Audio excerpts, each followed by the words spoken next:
Thank you. Hi, everyone. My name is Brian. My co-founder is Dan, and we are Scholarly.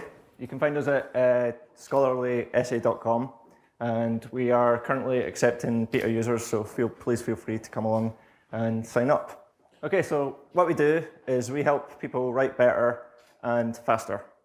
And at the moment, our target market is academia. There are 25 million students in the English-speaking world, and many of them have to write essays, dissertations, and thesis as part of their course. So academic writing is actually a very difficult craft to learn, and it takes a lot of time and painful practice to master. Our backgrounds, Dan and myself, are both actually research, so we've been through this pain process in ourselves. Some of the core skills include things like critical thinking and creative writing to allow you to structure your arguments and build convincing essays. But surrounding these are more mundane and tedious tasks. Things like keeping to the word limit, avoiding repetition, and finding citations and references for your text. So our vision behind Scholarly is to provide an automated proofreading toolbox, tools that help through each stage of the essay writing process and really simplify and speed up these issues. Okay, so I'm just going to walk you through one of our tools that we've built, and this is a citation and reference discovery tool.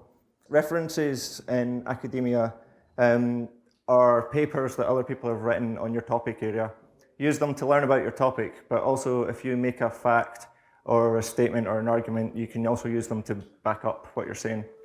So how you do it normally is you go down to your library or you go to an online tool like Google Scholar here, and you punch in some keywords. So for example, peak oil. As you can see, there isn't a lot of information on each reference, and the only way to find that out is by clicking through to it. And here, this page didn't even work, so it can be quite a laborious process.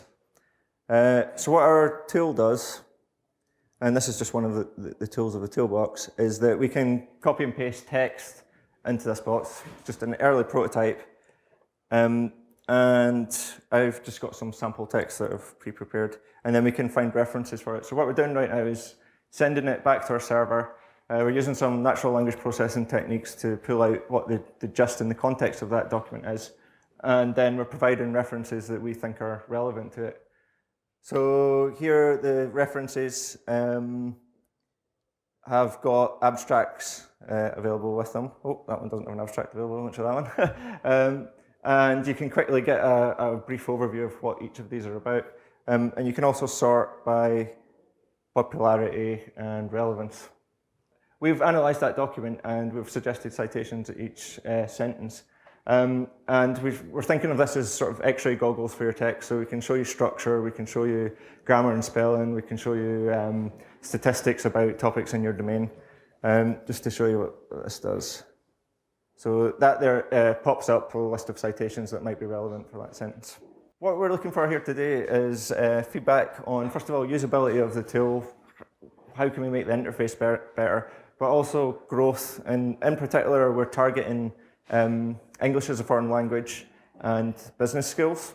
We think English as a foreign language, writing essays tends to be a new skill, and they benefit from learning best practices in academia. And business students have got lots of writing and strict deadlines. So any feedback on how we could better target those would be great. Okay, thank you.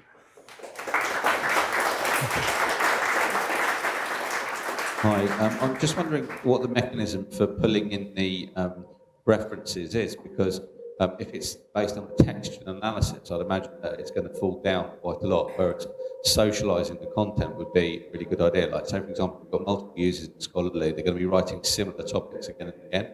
So, for example, a reference like IPCC, it's got mental panel, again and again, science essays. So it's very likely to be one of the references that people like to use. Whereas just a plain text analysis of that might not throw out. I just wanted to know if you kind of considered how you're generating that reference list and how you're using the data that other people are using for the app to determine what the user would see. Okay, so the actual algorithm that's pulling in the references is going to a third-party database, So we just do an analysis of the text, and we don't build that list of references. We just sort of prod the database and get them back. And that database is actually from Mendeley, and it's got popularity ratings on each of the references that come back. So it's maybe not a very clear answer, but popularity tends to be in that domain what people are reading. I guess that's. Yeah. Hey, I'm a current university student, so it's awesome for me. With referencing, does it tell you how to reference it as well? Because I use Neil's toolbox, which is pretty much a savior at the moment. But referencing, does it tell you how to half reference, for example? Yeah, that's it doesn't at the moment. If you click, say, for example, cite, it will put it into the text there. But at the moment, we're only using a very bad version of Harvard referencing because it's got a colon in it. But that's the idea, and eventually you'll be able to also organize your bibliography, your reading lists, and really use it as a sort of central point for reference management. So. Some guys approached me at an event on that Tuesday. They built a referencing app, so they've got all of the different styles and formatting of referencing. Cool. You can just scan the barcode of the book, say which page it is, and it will build your citations for you. And it's not the same as this. It's just there to build your citations, but they found that as a pain point for students. So that would definitely be a worthwhile feature. Fantastic. Hi.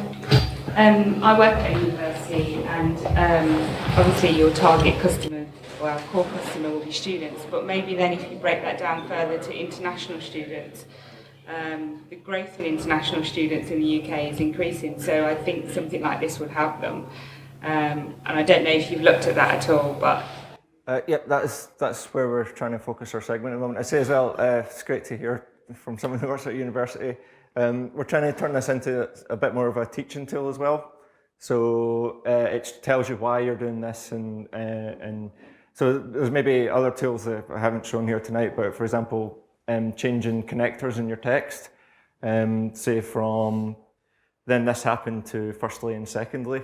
That's got a very statistical and relevant academic reasoning behind that. So what we're wanting to do is sort of pop up the box and go, hey, this is why you might want to do this.